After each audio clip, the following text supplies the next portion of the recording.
Hello viewers, myself Dr. V. Jayaramanathan, Assistant Professor, Department of Biotechnology, JJ College of Arts and Science Autonomous, Pudukottai. So now I would like to share few information about the phosphorus and sulfur biogeochemical cycles. So what is phosphorus cycle? So now I discuss about the what are the salient features of phosphorus cycle.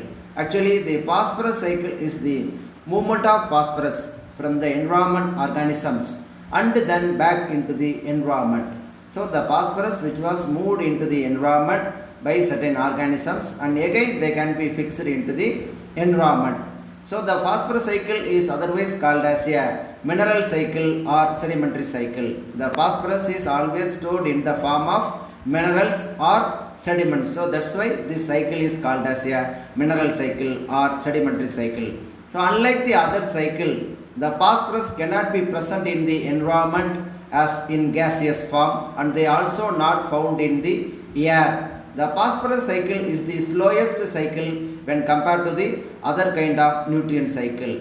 So here the atmosphere which does not play a significant role in the movement of phosphorus because the phosphorus and the phosphorus based compounds are usually solid at a typical range of temperature and pressure found on earth. So due to its solid nature, the phosphorus cycle cannot be easily performed by any kind of organisms. Only some kind of organisms can effectively convert the phosphorus molecule into simple form. On the other hand, the phosphorus cycle they gradually become less available to plants over a thousands of years because the phosphorus which is slowly lost in runoff. Then the another important features of the phosphorus cycle is the phosphorus cycle, the phosphorus is low concentration in the soil, so which reduces plant growth and slows soil microbial growth. And the soil microorganisms which is used both sink and as well as act as a source of available phosphorus in the phosphorus biogeochemical cycle. So locally some type of organisms which transform the phosphorus into chemical form and the chemical form of phosphorus can be converted into simple form by biological and microbiological manner. So the biological manner means here any type of living organisms can involve. In the microbiological manner means only very few microorganisms, particularly phosphobacteria and some other kind of soil organisms, they are involved to transfer the phosphorus in the global cycle. Then the human have caused major changes in the global phosphorus cycle.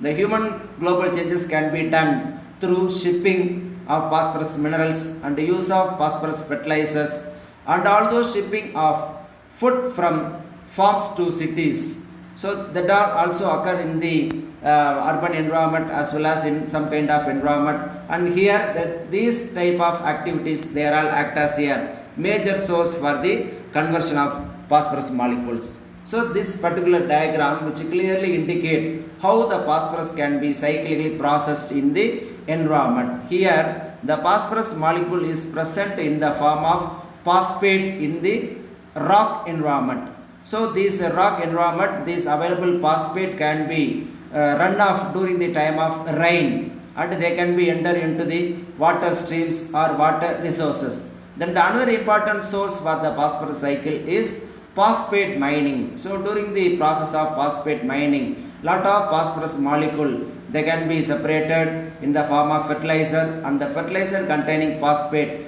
they can again run off to the water environment and in the water these phosphorus molecules can be present in the form of phosphate. So these phosphate in the water they can settle in the rock if it is available near to the water resources. This is one of the important step of phosphorus cycle. Then the another important step of the phosphorus cycle is during the time of decomposition of plants and animals. So the decomposition of plants and animals, lot of phosphorus molecules were released from these sources. So these phosphorus molecules can enter into the soil as well as they can enter into the aquatic system. Then in another way, this phosphorus in the aquatic system again they can be processed and they can be converted into simple form, and this phosphorus molecule can be utilized by the organisms which was present in the aquatic environment. Then the available phosphate in the soil can be utilized by the soil microorganisms as well as the soil containing other organisms. So they are using the phosphorus in elemental form. This elemental phosphorus can be converted into simple form during the metabolism of the microorganisms and the other living organism. So these are all the overall view about the phosphorus cycle, and these are the sources for entry of phosphorus into the environment.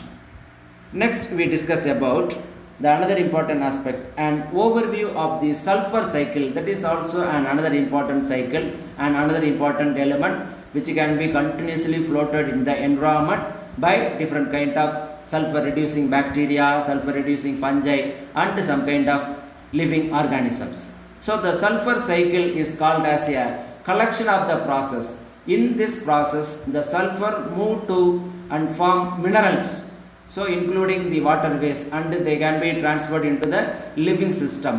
Such kind of biochemical cycles are important in geology because the phosphorus they may affect many minerals, that is the sulfur they may affect many minerals.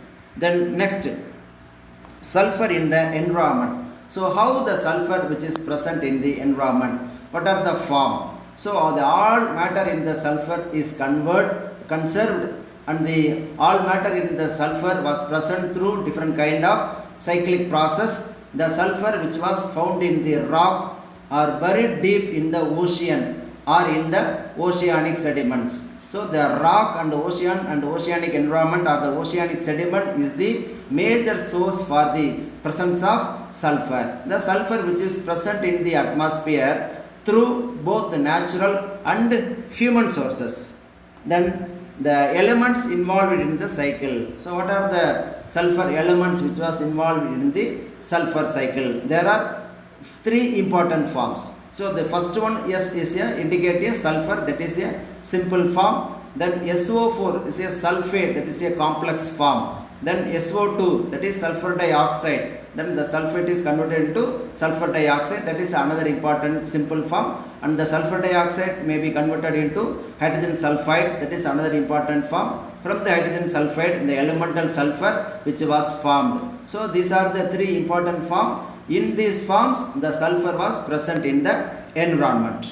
Next we discuss about the sulfur cycle. So how the sulfur move to and form minerals under the atmosphere is known as the sulfur rich atmosphere. So here how the sulfur can be present in the atmosphere. So the sulfur in the atmosphere can be transferred through the sedimentary cycle or hydrologic cycle. These two are the important thing. Apart from that, the atmosphere containing sulfur dioxide, the sulfur dioxide can be converted into gasification form, and in the gasification form they reach the land and the biosphere in the form of sulfur dioxide also. From the land and the biosphere again they can be transferred into atmosphere through gasification process. Then the another important thing is ocean. So in the ocean the SO4, the complex form of sulfur was present. So here from the atmosphere the sulfur can be deposited directly into the ocean. Then from the ocean the sulfur dioxide is emitted, they can get a emission process. From this emission process or after the emission process the sulfur can be stored in the atmosphere. Then the sulfur from the atmosphere they can be deposited, and after the deposition they reach the oceans and they reach the other aquatic environments. And from this sedimental sulfur, the sedimental sulfur they are present in the atmosphere. During the volcanic release there is a lot of sulfur molecule they can be released from the volcanoes, and these sulfur forms can be stored in the atmosphere. Then the another important way is the sulfur fertilizers. Whenever we have to add the sulfur fertilizers in the soil or in the crop, this excess amount of sulfur they can be reach the land and the biosphere. From the land and the biosphere they can get gasification process, and after the gasification process they are reaching the atmosphere in the form of concentrated sulfur dioxide. Then from the sediment, the sulfur sediment, so sometimes the sulfur which was present in the form of sediment in the volcano areas, this sediment form can be converted into simple form or converted into sulfur dioxide during the process of erosion. Then from this the sulfur dioxide can be transferred into wastewater runoff which reach the aquatic environment and sometimes which reach to the ocean. From the biosphere environment after the process of erosion, they can reach the land. From the land through gasification process, again they reach the atmosphere in the sulfur dioxide form. So these are the different cycle process in which the sulfur can be continuously moved from the one environment to another environment and which can be continuously utilized by different kind of organisms. So all of this process was carried out by different kind of microorganism as well as some kind of living organism, especially some kind of plants also do the sulfur cycle. Next, the phases of sulfur. So what are the phases in the sulfur cycle?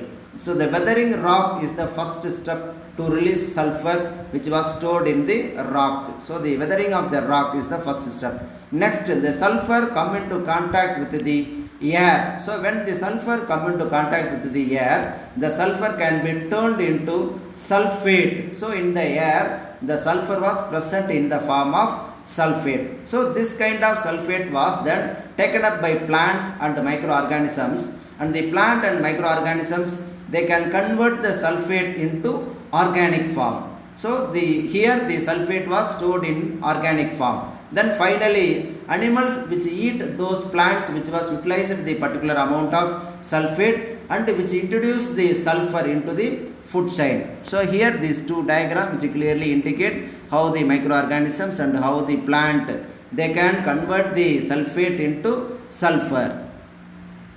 Next, sulfur nutrients and uses. So what are the essential nutrients present in the sulfur and what is the uses of sulfur? So here sulfur is the essential plant food which is very much important for the production of lot of proteins, as well as the sulfur which promote the activity and development of enzymes and vitamins. So these enzymes and vitamins they are all involved in many metabolic process as well as many other biochemical process. So if the sulfur amount is present in enough, then only these organisms can carry out the metabolic process and other biochemical process most effectively. Then the sulfur is very important for the formation of chlorophyll. Then the sulfur which improve the root growth and seed production. So for the proper root growth and seed production, sulfur is very essential. So whenever the root can be grown properly, then after the plant they can stable in the environment and they can absorb all the nutrients effectively. And whenever all the nutrients are present in effectively, then only the seed which can be produced and which can be grow effectively. Then the sulfur is used to help with vigorous plant growth and resistance to cold. So for the resistance to cold environment, the plant require sulfur, very especially elemental sulfur. Then the sulfur may be supplied to the soil from rainwater. So rainwater is the major source for the supply of sulfur, which is also added in some fertilizers as an impurity form, especially the fertilizers of low grade. Then the use of gypsum is also another important source to increase the sulfur level in the soil. That's all about the sulfur cycle, and here we have to discuss about the phosphorus cycle and sulfur cycle and its importance. Everything I have discussed. I think this particular lecture is very useful to you to know the phosphorus cycle and sulfur cycle. Thank you.